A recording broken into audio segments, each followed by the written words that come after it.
Chapter 6. Going to School. The hustle and bustle of the house stirred Vicki out of her dream state. She noticed the smell of toast and butter as sunlight streamed into the front window directly onto Vicki's eyelids, irritating her enough to completely wake up and forget what she was dreaming about. Momentarily, disoriented with her new surroundings, she sat up and looked around. "Time to get up, Vicki," said Jamal, carrying his backpack down the stairs. "There is milk, grits, and some scrambled eggs on the table. Help yourself," said the grandma as she loaded the coffee pot.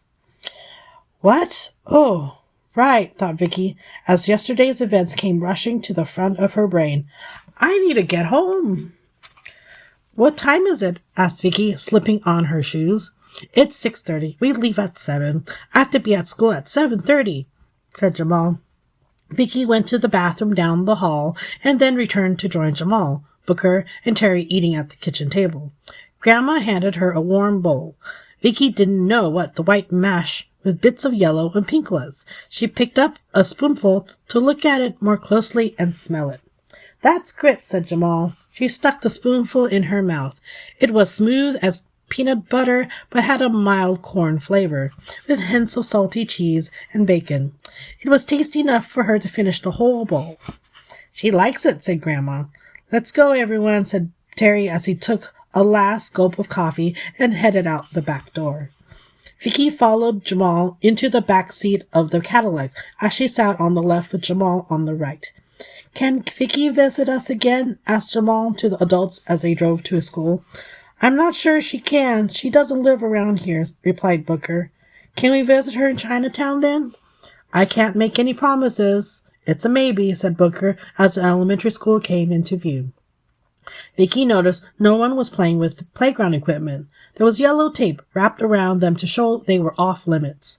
"Bye, Vicki," said Jamal as they pulled up to the curb. "Bye," said Vicki as she waved to him as he closed the door.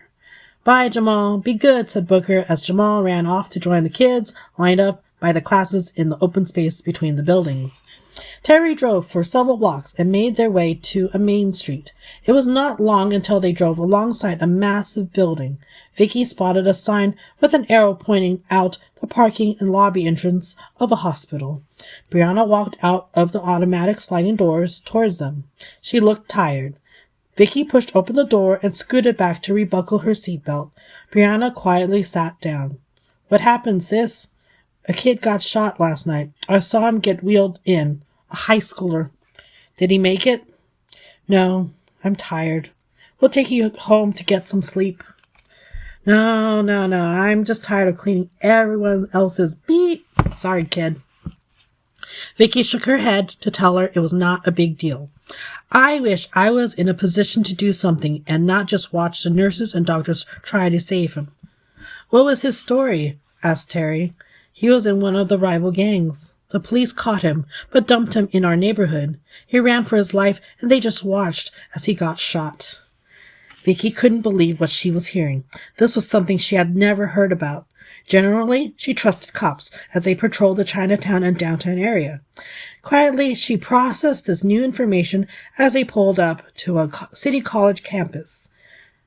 Brianna prepared to get out. "You're going to school?" asked Vicki. "Yeah, gonna be a registered nurse, maybe even a doctor someday," said Brianna. "Aren't you tired?" asked Vicki. "Mom had Booker when she was 16. She never finished high school or had her own life. I'm not going to be like her," she said with a determined face. Vicki felt bad for her. "Don't worry, I'm used to this. I take naps during my breaks. I get tomorrow off, though." "That's good," said Vicki. "You take care now. Come visit us again sometime, okay?" Brianna gave a nodding Vicki a squeeze before getting out of the car. "Now we need to get you home," said Booker, driving off again.